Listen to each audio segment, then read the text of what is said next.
Baik, Assalamualaikum warahmatullahi wabarakatuh. Jumpa lagi dengan saya, masih tetap di channel yang sama. Jadi teman-teman, di video saya yang ke-10 ini, saya ingin sharing materi kaitannya dengan ACS atau Acute Coronary Syndrome. Penyakit ini banyak menyerang pada sistem kardiovaskuler, ya. Ini sebetulnya masih ada hubungan yang sangat erat dengan topik-topik yang kita bawakan di video yang sebelumnya, di mana kita sudah membahas kaitannya dengan henti jantung dan penata laksanaannya, baik itu di luar rumah sakit maupun di dalam rumah sakit. Lantas apa hubungannya? Kalau kita berbicara henti jantung, maka penyebab yang reversibel atau yang masih bisa ditangani itu ada 10, dikenal dengan istilah 5H 5T, ya. Di dalam T itu ada istilah trombosis koroner, ya, atau adanya sumbatan yang terjadi pada arteri darah yang memperdarai otot-otot jantung, ya. Nah, salah satu penyakit yang bisa menyebabkan sumbatan ini adalah ACS. Jadi penting bagi kita untuk memahami kaitannya dengan pengertian, kemudian etiologi dan juga patofisiologi serta klasifikasi daripada ACS, ya. Teman-teman, kita akan share materi terlebih dahulu.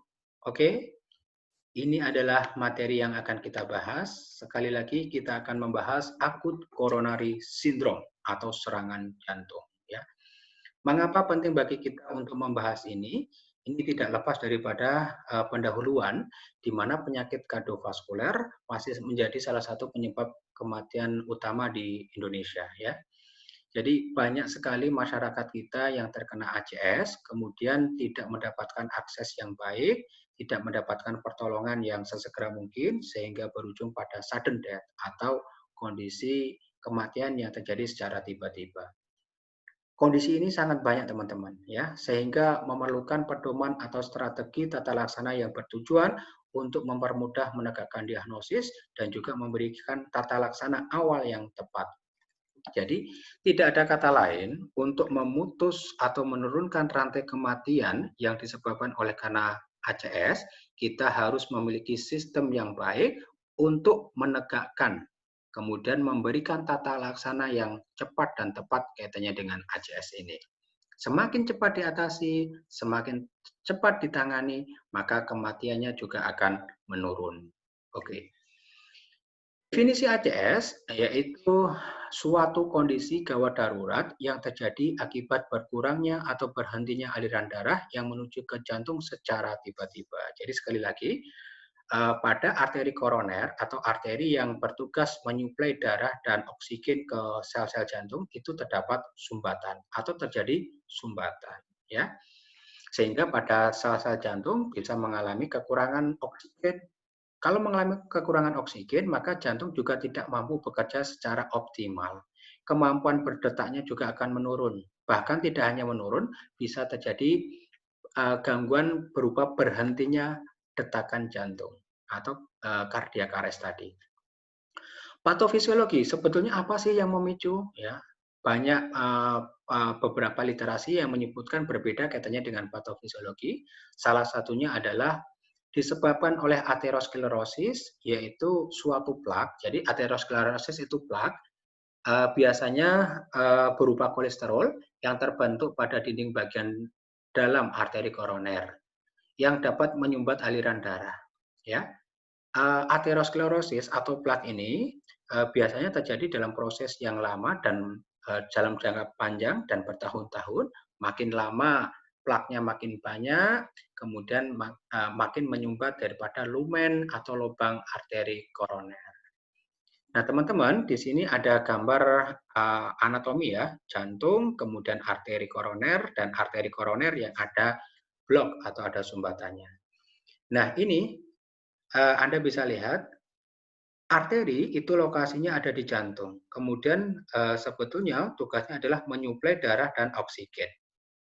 Jika terjadi sumbatan, misalkan di sini, maka di bagian distal atau di bagian bawah bisa kekurangan suplai oksigen, akhirnya terjadi iskemia. Jika tidak lantas diatasi, artinya sumbatan tidak kita hilangkan, padahal sudah terjadi iskemia, maka di menit-menit berikutnya bisa makin berat dan bahkan bisa memicu terjadinya injury atau infak miokard akut atau kematian sel-sel jantung. Ya, Oke, normalnya artinya yang bagus seperti ini, tidak ada sumbatan. Tetapi sekali lagi pada orang serangan jantung biasanya arteri koronernya ada sumbatan seperti ini, plak ya, aterosklerosis tadi. Lalu apa sih tanda dan gejala ketika orang itu mengalami serangan jantung sehingga Anda penting untuk segera telepon ambulan atau mengaktifkan EMS, Emergency Medical Services. Yang pertama adalah rasa tekanan atau berat di retrosternal yang menjalar ke lengan kiri, leher, atau rahang. Jadi sifat atau karakteristik khas daripada nyeri dada yang dipicu oleh karena ada sumbatan koroner atau serangan jantung tadi adalah sifatnya menjalar.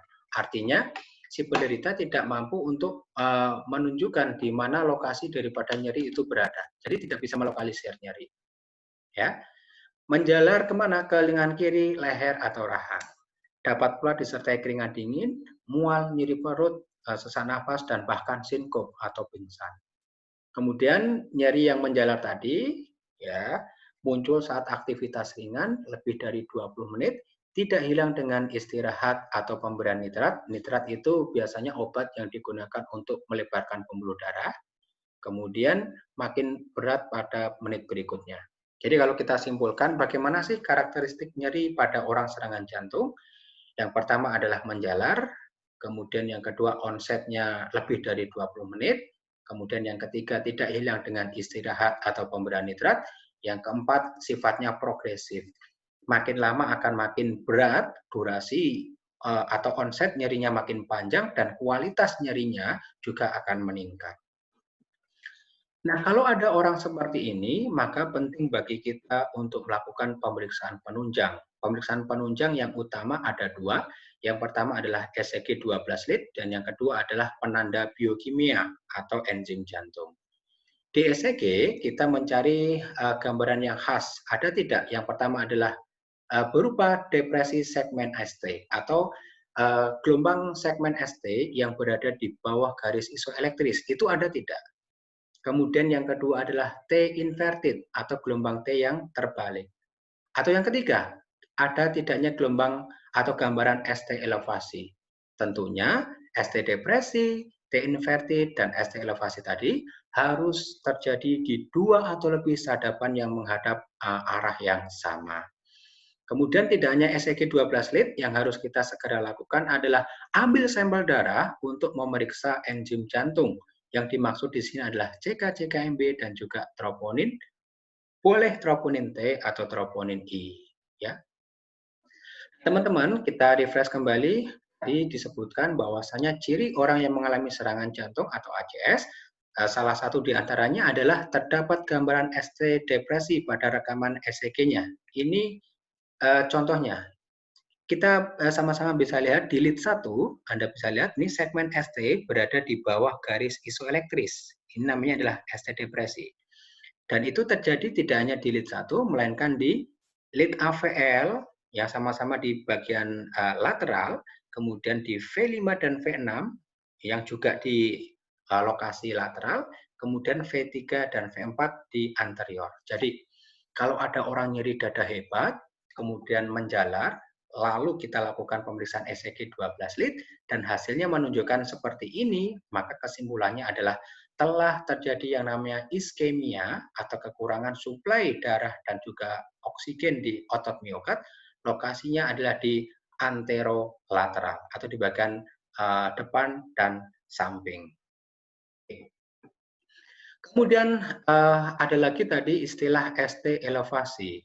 Kalau tadi depresi, ini elevasi. Jadi kalau ST elevasi, ini segmen ST-nya di atas, ya. Jadi kebalikannya, di atas garis isoelektris. Nah, Anda bisa perhatikan, telah terjadi ST elevasi di V1, kemudian V2, ini berarti menghadap vektor yang ke arah septal.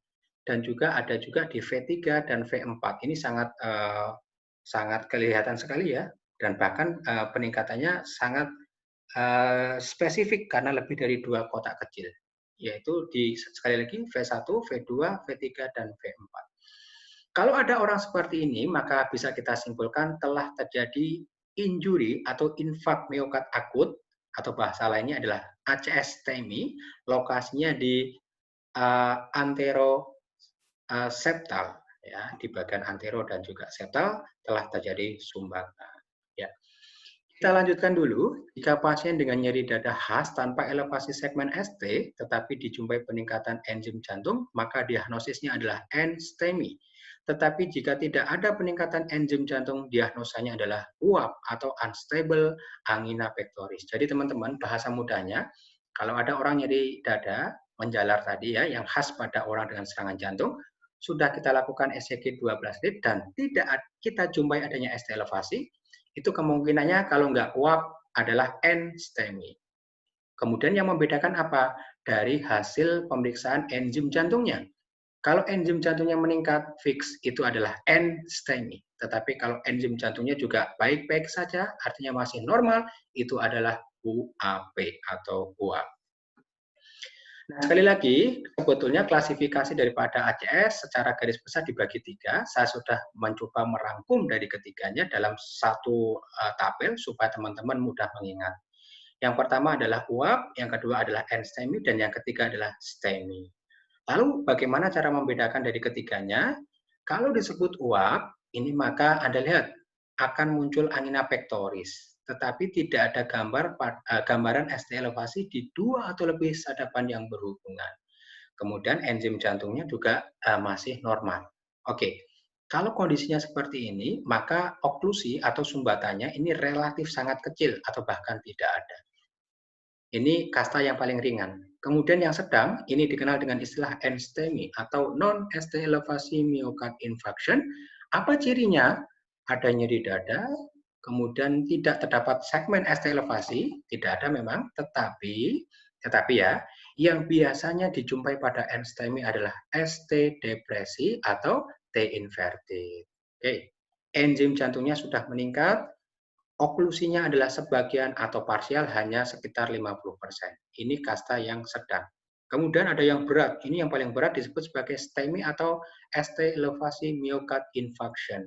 Ada nyeri dada, ada gambaran ST elevasi tadi yang segmen di atas garis isoelektris di 2 atau lebih sadapan yang berhubungan, enzim jantungnya juga positif, dan oklusinya lihat, tidak hanya parsial melainkan sudah total.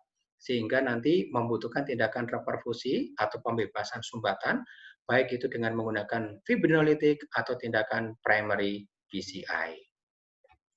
Nah, jadi itu teman-teman materi yang bisa saya sharekan pada video saya yang ke-10.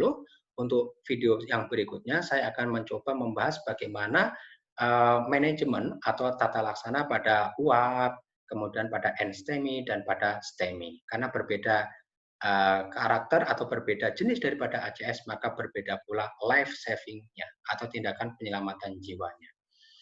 Baik teman-teman, mudah-mudahan bermanfaat. Kalau ada yang ingin ditanyakan, please silahkan tuliskan pertanyaan Anda di kolom komentar di bawah ini. Ya, kalau memang dirasa video ini sangat bermanfaat atau bisa membantu yang lain atau memberikan inspirasi, silahkan di subscribe dan juga di share untuk sama-sama kita memberikan kemanfaatan bagi sesama.